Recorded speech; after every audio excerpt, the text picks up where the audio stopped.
What if everything you thought you knew about Bishop Rance Allen's death was a lie?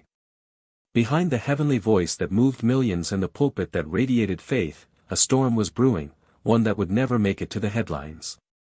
Now, years later, a former choir member has come forward with chilling claims of a deep-rooted cover-up, suggesting that the gospel icon may have been silenced just as he was preparing to reveal something explosive.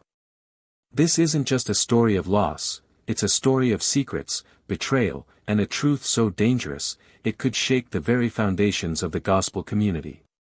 Because Rance Allen wasn't just a singer, he was a threat to those who wanted him quiet. And now, the silence is breaking. His passing in 2020 sent shockwaves through the gospel world, but not everyone believed the official story. Now, a former choir member has come forward with a chilling allegation: Bishop Rance Allen's death may have been staged. Not natural. Not accidental. But orchestrated, to silence him before he could expose something massive. What was he about to reveal? According to this insider, Bishop Allen had uncovered a web of shady financial dealings, hidden agendas within gospel labels, and high-powered pastors working behind the scenes to protect their own empires. In today's video, we're peeling back the layers on these jaw-dropping claims. You'll hear exactly what this choir member says happened in the days leading up to Allen's death, what industry insiders whispered behind closed doors, and how a trail of dark money may tie it all together. The names being dropped, the accusations being made, it's enough to shake the church from the ground up. Buckle up, because what you're about to hear will change how you remember this gospel legend forever. When the news broke on October 31, 2020, that Bishop Rance Allen had passed away, the gospel world stood still. Official reports claimed he died from complications following a routine medical procedure at just 71 years old. Tributes flooded in, icons like Kirk Franklin and Donnie McClurkin honored his legacy. But behind the hymns and headlines, something felt off. Whispers started almost immediately. Those close to Rance insisted he had been vibrant and full of life just days earlier, still preaching, still singing, still strong. Fans noticed, too, no detailed statement, no medical report, no open funeral. Just silence. And then came the moment that cracked everything wide open. A woman, claiming to be a former choir member and Rance's spiritual daughter, went live on Facebook. Her voice trembled. Her words. Absolutely explosive. And just like that, the rumors stopped being whispers, they became a storm. She said something that sent chills down the spine of everyone watching: Bishop Rance didn't just pass, he knew something. He was about to expose everything, and the people who didn't want him to talk made sure he never did.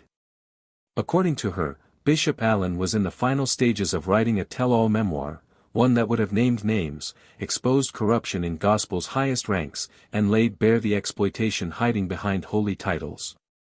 She didn't drop names during that live stream, but the hints were enough to ignite a digital wildfire. Before 24 hours passed, the video vanished, but not before screen recordings started circulating. And what fans noticed next made it even more disturbing. In the weeks leading up to his death, Bishop Allen had gone eerily quiet online. The man who once shared messages of hope regularly was suddenly silent. His final video? A vague, emotional message about being ready to stand alone, if you must. Was he warning us? Preparing us? Or was he already under pressure?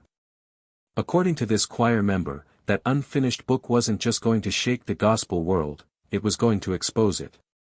And someone made sure it would never see the light of day. In later posts and private interviews with smaller YouTube channels, she said that Rance had become more and more angry in his later years because he felt he was being used, underpaid, and spiritually manipulated.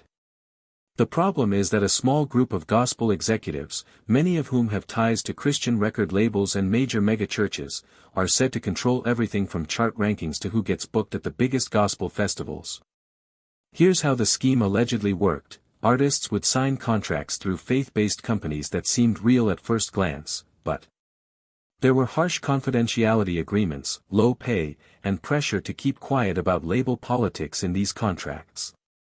Some pastors even worked as silent partners in these labels, sending tithes and donations to production companies while giving artists crumbs. The band member said Bishop Allen found that some gospel stars, some of whom are still active today, were being spiritually sex-fed and were being told they had to play along or lose everything. She said he was sick of seeing people be blessed but broke of seeing talented artists sell their souls to stay. Truth be told, we've heard rumors about gospel artists being silenced and backstage deals at praise concerts that have nothing to do with worship. But this source says Bishop Allen had documents, emails, and financial receipts that he was putting together as proof that some pastors were manipulating both music and money and that these pastors were connected to shady investors with selfish goals. One name kept coming up in fan forums, Alan Jackson. Some megachurch leaders have been seen working with both gospel acts and secular labels. These leaders used to be close to Rance but stopped inviting him to perform after 2018. That same year, Bishop Allen is said to have told friends that he felt pressured to shut up or be shut down. By 2019, he had stopped touring as much, stopped public interviews, and only gave short statements through church video streams.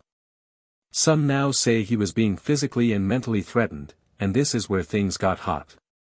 A choir member said that just before Bishop Allen died, he had set up a private Zoom meeting with 2 journalists and a gospel label whistleblower. The meeting never happened, which makes sense since Bishop Allen was admitted to the hospital the day before for what they said was a routine heart procedure. He never came out. But just when you thought that was the deepest part of the rabbit hole, Section 3 reveals something even scarier, the alleged funeral cover-up and what. Following a well-known person like Bishop Rance Allen's death, fans and followers expect a proper send-off. Instead, they got a rushed, limited, and highly controlled send-off that raised more questions than it answered. The funeral service in his hometown of Toledo, Ohio, was streamed online because of COVID-19 restrictions, or so they said. But even die-hard fans noticed right away that the stream looked scripted and edited, there was no casket shown and no wide angle. The ceremony had pre-recorded footage, shots of the body, and short speeches. To make things even stranger, the replay of the live stream, which many fans had saved or shared, was taken down multiple times across many platforms, including Facebook and YouTube. Whole fan channels that posted clips were flagged or removed, and people who went privately said they were told not to record anything. One former choir singer said on TikTok, "We weren't allowed to get close, it was like we were." Even his brothers looked like they were under a lot of stress because they knew they were being watched. But the scariest thing is that none of Bishop Rance Allen's personal papers, music collections, or final sermons have been found since he died. The source said he never let his laptop out of his sight. That laptop reportedly had voice memos, outlines of unreleased gospel collaborations, and direct audio messages for people he trusted. With that laptop gone, the choir member said his house was cleaned out within 48 hours of his death. By church employees who said they were doing what was best for the ministry, not by family. When close friends asked where his sermon notes and music drives were, they were told everything was safe, but nothing has been shared. There wasn't a single lecture or unreleased track. What was even more disturbing was that an independent gospel blogger from Atlanta who started posting investigative videos about the Rance Allen situation had their channel demonetized and then deleted without giving a reason. The blogger said they had been in touch with someone who saw Rance's files and was planning to release them anonymously. The last thing they said in a video before they were shut down was that they didn't want the truth to come out because it would shake the whole gospel. These aren't random events, they're patterns. A tightly controlled funeral, disappearing media silence views, and more people who used to stay quiet are now speaking out. But in Section 4, we look at the biggest twist of all, an unreleased voicemail. John Bishop Rance Allen supposedly sent to a close friend just 2 days before his death, the message, "Well, let's just say it will give you chills." Just when it looked like the mystery couldn't get any stranger, a voicemail came to light that many people think was never meant to be made public. According to a member of the Insider Choir, Bishop Rance Allen sent this message to a longtime friend and fellow gospel musician just 2 days before he died. The friend, who has remained anonymous for safety reasons, reportedly shared this voicemail privately with two gospel musicians. Members of the church later shared parts of the recording in a private Telegram group. The full recording has never been officially confirmed, but a transcribed excerpt has made its way around the gospel community. In the message, Bishop Allen's voice is obviously worn out, not weak, but heavy. His words are slow, deliberate, and full of warnings. Here's what the text supposedly said: "I have no idea what's going on, but I can see it. I can see the snakes hiding behind groups and fake praise. I have names and proof, and I'm not scared. If anything bad happens to me, don't let it go to waste. Don't let them write the ending to my story." The voice fades, there's a pause, and then one last scary line: "If the church doesn't clean itself, God will." People who heard the short clip said it was unshakable, and when the friend tried to post it online, the audio erased within hours because of copyright and privacy violations. Some people now think that there are gatekeepers in gospel media who are strong groups with legal power who are working hard to hide this message. The consequences are very dangerous even without the full audio. If Rance Allen really was gathering evidence, calling out names, and speaking out against corruption in the very industry that helped him get where he was, then his death may not have been the peaceful funeral that his fans were led to think. This is even more telling. Several artists who used to publicly support Rance have stopped talking about it. Artists who used to work with him and praise him and talk about his impact have avoided talking about his last months in gospel podcasts. In interviews, his name comes up less and less, as if it had been quietly erased from ongoing conversations. Is this out of guilt, fear, or something more planned? Some brave independent gospel vloggers have kept pushing the issue, and one even suggested that Allen's last message may have hinted at a secret alliance between a small group of gospel leaders who are still working behind the scenes to change the industry from the inside. This could explain why only insiders could access that voicemail in the first place.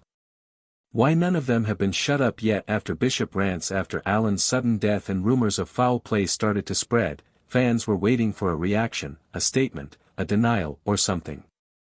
But there was deafening silence.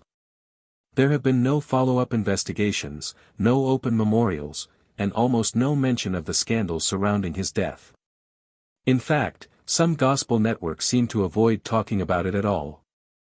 For example, radio shows that used to play Allen's music all the time have quietly taken it off their schedules. Events that were supposed to honor his life were either cancelled or cut down. The only stories that could be seen were edited versions of his memory. The famous person with a smile, the strong voice, and the lowly servant, but whispers kept rising below that smooth surface. The former choir member said that Bishop Allen was about to release names and had already told some people working with him behind the scenes.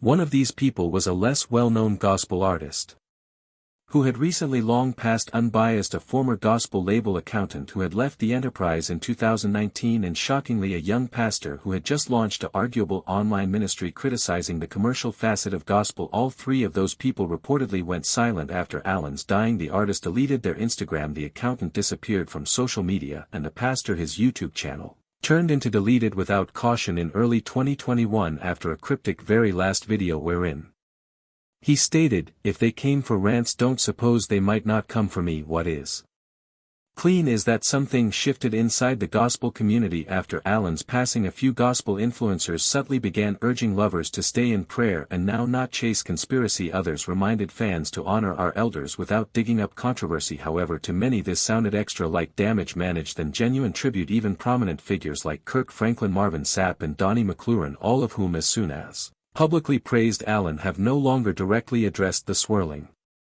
theories. A few fans even puzzled whether or not they were warned or legally bound from speaking out on the fan facet. Reddit threads and Facebook groups have grown in size. Phrases just like "the gospel silence" and "who killed Rance" have trended in niche communities. Independent vloggers continue to research the ultimate interviews Bishop Allen gave, attempting to find hidden meanings and coded warnings, and possibly most telling in 2024, a gospel documentary titled "Shadows at the Back of the Reward" changed into quietly shelved before release, despite the fact that its trailer had hinted at exploring truths buried at the back of gospel's brightest voices. One in every of The documentary's consultants anonymously found out that a phase on Rance Allen had been removed after legal threats had been issued by using unnamed enterprise representatives. The human's maximum unswerving to Rance believed that is exactly what he feared, that his reality would be erased, his warnings silenced, and the machine he attempted to show might preserve spinning unchecked. But some hope nevertheless remains. A small, however, growing range of gospel creatives are actually pushing for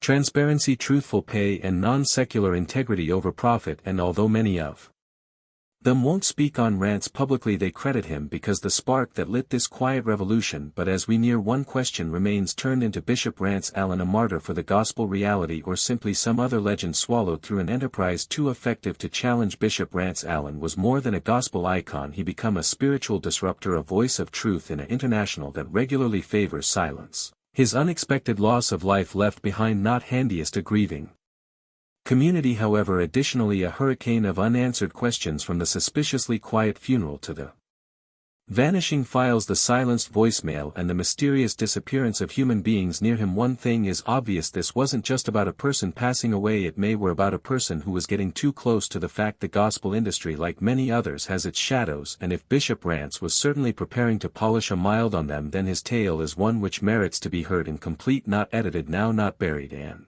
virtually now not forgotten. So now we turn it over to you, the community, the believers, the reality seekers. What do you suppose genuinely passed off to Bishop Rance Allen? Changed into it just coincidence? A lifestyles ended too quickly by means of health headaches, or turned into he silenced earlier than he may want to disclose? A gospel empire constructed on manipulate, greed, and secrets. Drop your thoughts inside the feedback. We study each unmarried one. When you have any clips, interviews, or first-hand encounters with Rance Allen in his very last year, proportion them. Let's construct the overall picture together.